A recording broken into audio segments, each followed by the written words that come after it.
The humid night air hung thick as Frankie jimmied the lock. "Almost got it," he muttered, sweat beading on his brow. Beside him, Marco shifted impatiently, the beam of his flashlight dancing across the manicured lawn. "Hurry up, Frankie. I don't like this neighborhood. Too quiet." Frankie clicked the lock open. "Relax, tough guy. In and out, remember? Grab the cash, no souvenirs." They slipped inside. The house was opulent, filled with dark wood and expensive art. Frankie headed for the study while Marco started upstairs. The silence was unsettling, broken only by the creak of the old house settling. Minutes later, Marco hissed from the landing, "Frankie, get up here." Frankie found Marco staring at a door tucked away at the end of the hallway. It was plain, almost unremarkable, yet it radiated an unnatural cold. "What's so special about a door?" Frankie asked. "It wasn't here before," Marco whispered, his voice tight. "I swear it wasn't." Curiosity overriding caution, Frankie reached for the handle. It was ice cold. He hesitated, a prickle of unease crawling up his spine. "Maybe we should just grab what we can and go."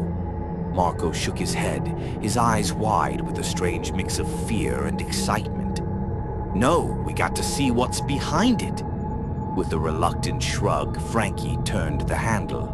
The door swung inward, revealing not another room, but a swirling vortex of sickly green light. A gust of wind, thick with the stench of decay, slammed into them. "What the hell?" Frankie gasped, stumbling back.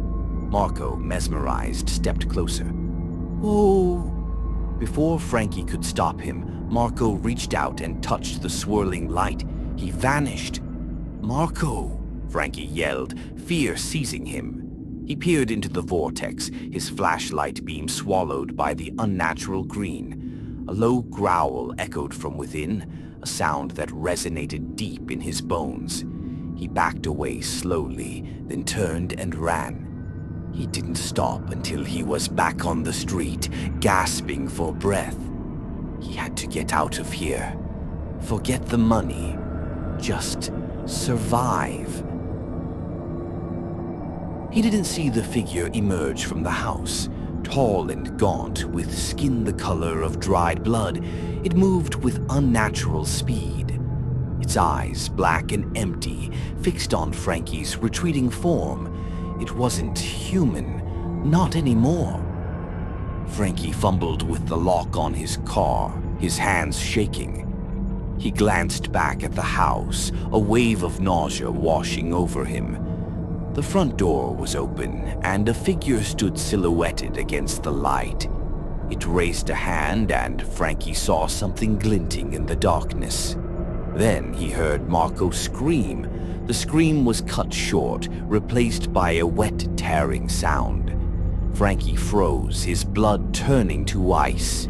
He knew with chilling certainty that whatever had taken Marco was now coming for him. He finally managed to unlock the car and jump inside, jamming the key into the ignition. The engine sputtered, coughed, and died. He tried again, frantically, but the car remained stubbornly silent. He looked up and saw the figure loping toward him, its movements jerky and unnatural. In its hand, it held something that looked sickeningly familiar. It was Marco's head, his eyes wide with terror, his mouth frozen in a silent scream. The figure stopped a few feet from the car, its black eyes boring into Frankie's soul. It opened its mouth, revealing rows of needle-sharp teeth. Then it spoke, its voice a guttural rasp that sent shivers down Frankie's spine. Dinner is served. Frankie screamed, a primal, desperate sound that was swallowed by the night. The last thing he saw was the figure lunging, its teeth bared, before darkness consumed him completely.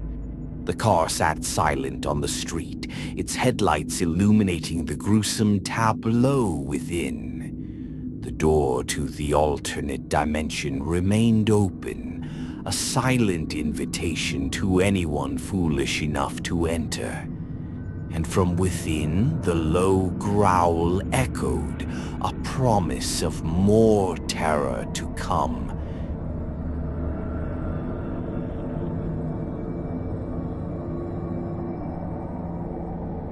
Thanks for watching. Be sure to like, share, and subscribe for more chilling tales.